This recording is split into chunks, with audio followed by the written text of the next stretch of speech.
kind of on that note, how we talked about there's a difference in freelancing and being forward thinking and taking a little bit of initiative and gumption. There's a difference in being fast and being completely out of control. So there's a difference in being efficient and just not paying attention to what you're doing and potentially getting yourself or someone else hurt. So just kind of make sure in your mind that you know the difference. Take a second and breathe. Taking that breath sometimes is a very quick system reset. It clears your minds of things and you can actually think. Don't think for 1 second when we'll talk about our fatality fire we had. Don't think for 1 second when we didn't hear victims were trapped.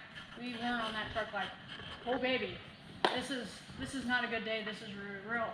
And don't think for 1 second when Brian got on the radio and Blake got on the radio and said victim, victim, victim. We weren't like, oh. But everybody there that was there at that time was, I think, able just to take a deep breath and go, okay, this is what they got, this is what they're doing, this is what they need now, and we got that done. And everything on our end that day went really well. And so I think just sometimes knowing that it's okay just to take a breath, let me think for a second and get it right the first time instead of, oh my God, I gotta hurry, I gotta do all this and that, and then we get it wrong, and then we have to do things, three more times than the one. Chief, you did the evaluation, so do you want to kind of talk about the things that you saw? Tell me what you liked, what you wish we would do better or different. I think every group talked about two of the same things. One, communicating while you're up there, talking back and forth with your partner. You're really fortunate here that it's actually easy to communicate. When you're in a real fire, when you can't see that person, when you can't see your hand, when there's lots of background noise, the fans running, whatever it is, it's a whole lot harder to communicate. So learn it here while you can do it, so that you understand what you need to be communicating when you're in that situation. Also, just being super, super thorough on those searches. It's really easy to miss a person. Again, you kind of knew what to expect up here. You knew that there was going to be a futon somewhere up there because you searched it before, especially the second time around. You knew that there's a elliptical up there, so we probably need to search behind it. But understanding that you're not going to know what's hitting you. As a matter of fact, more than likely the homes we're going into probably aren't best maintained. They could be cluttered with things, boxes, whatever else. So doing that super thorough search, making sure you're getting behind things is super important. Those are the two themes that I saw upstairs throughout the evaluation of the second tour was everybody with communication and make sure you get a real thorough search. The one thing that I will hit on that I've seen happen a couple times is that door getting closed, which I know you guys probably talked about in your first after action reviews, but that door did get closed a couple times. Again, isolating, we talked about it in VES, specifically going in a window from outside the building. But we don't talk about it quite as much when you're doing a search from up the stairwell. But anytime you can isolate yourself in a room, it's going to be better for you and whoever's in there with you. We preach when we go do fire prevention stuff for people to sleep with the door closed, right? Makes a big difference on smoke travel, makes a big difference on how that fire is going to behave, can really contain you in that room. Even a hollow core door will hold back some fire for a while. And so you get the opportunity to close that door, please, please, please always close it. If you're not done with the search, obviously don't close it if you think you're moving on. But if you're going to be in there for even a minute longer, 20 seconds longer, close that door and give yourself the opportunity to isolate the room. Something else that we're getting deeper into it here, but I'll just touch on it briefly.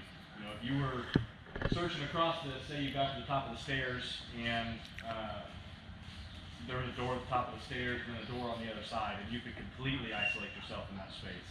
There's nothing to say that you can't VES that room yourself. You can pop a window right there and search that room right there if you don't have any other options. Now again, the trick to that being, make sure you're not changing the flow path, and that's something we talk about in some other classes.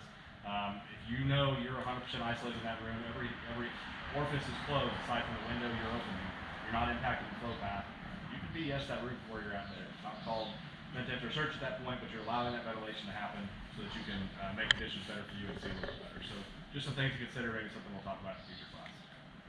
Sure. And so one thing, think about your split level homes. Where is laundry most of the time located in those houses? Downstairs. What does nobody seem to know how to do? Clean a freaking dryer vent, right? So if we get a fire in one of those houses, I'm not saying it's most likely there's always going to be there, but if it's in the basement of that house, pretty much all of those have at the bottom of the basement stairs, a door. Go shut that darn door so you can get up and search the rest of that house and let that attack team worry about that later. But if you can push down those stairs and get to that door, shut that door. Lock that fire in that room.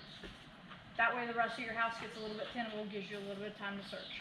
That's just one example. There's a million examples of that. If it's in a utility closet, shut that door for a second if you know you have victims in there and you need to search.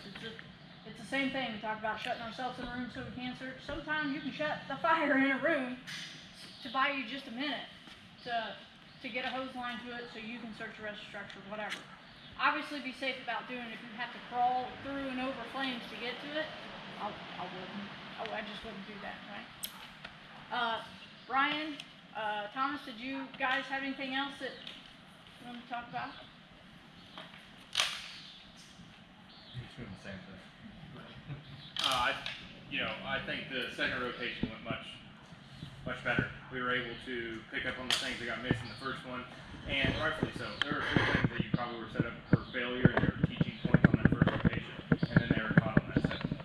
And so that was the purpose of this, is to go through that first time, learn some things, fix them on the second one if that happened.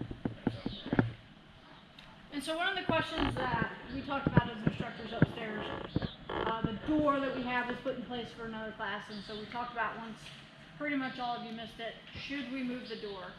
And so Brian spoke about something about building construction that really I didn't know, so we kind of talked about it. Maybe it'll be some information for us how you talked about some of the legacy homes do have doors and hallways. And Yeah. So think about some of the legacy construction homes. So legacy construction, they're using that nice quality piece of wood that aged. It's not that pine that grows fast or anything. So it's a good solid piece of wood construction. And what you're going to find a lot of times is hallways will have doors, bedrooms, bathrooms, any kind of space will start having its own door. The reason for that was those older homes, and so they would want to be able to shutter up stuff and control the heat, where the heat was going to the homes. That's why these legacy construction older homes will have more doors.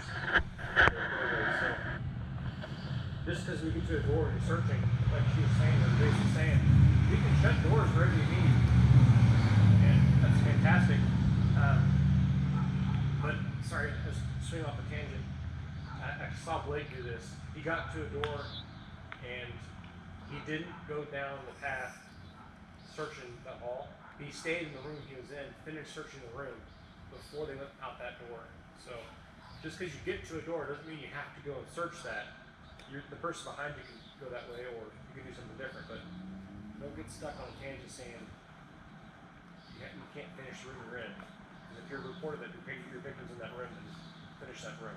It gets a lot more complex too. Yeah, you go to the next room, now you're not tracking in your mind. Oh, that was her. Now you're trying to track, okay, I crossed through a door, and then I searched right, and I crossed through a door, and then I searched right. Well, now I need to go back left to go the other direction. It gets more complex. okay, does anybody else have anything that they'd like to talk about? Go ahead, Bill. Sorry, last thing I got. I know it's not something to talk about, but when you guys got done with this evolution, it's not exactly a very long evolution, but when you guys were done, I know a lot of us had red faces and breathing heavy. That's a good indicator saying, hey, our fitness isn't where we need to be. So take this as a good wake-up call for yourselves, saying, hey, let's start working out more, spend some time getting in better shape. I know I have here recently getting in better shape, and it makes the job so much easier when you can go and do something, do a task, complete it, and move on to the next thing. And Jake can attest to it. I actually work a little bit harder now at fire, so. Good job, Brian. Here's your chance to realize, hey, maybe we should start working out. No, he has a good point. You do your research on it and you think, we hear all this stuff about cancer in the fire service and yada yada yada. Well, the leading cause of firefighter death is sudden cardiac events because we're not in super good shape. Our adrenaline's pumping, so our heart rate's going up. We're doing really hard tasks, moving really heavy people in really hot conditions and really heavy gear. And sometimes, your heart just can't take that. But if you get up, go up, do a little bit of physical labor, working out a little bit. It doesn't have to be some super duper hard workout. Just go for a walk. Helps out a little bit. Does anybody have anything else? Okay, so let's make sure that our packs, batteries are full on them, bottles are full on them. Radios get back in the trucks are supposed to be on. Make sure you put them in the chargers because batteries will need to be charged. Make sure we pick all our trash, all the water bottles up.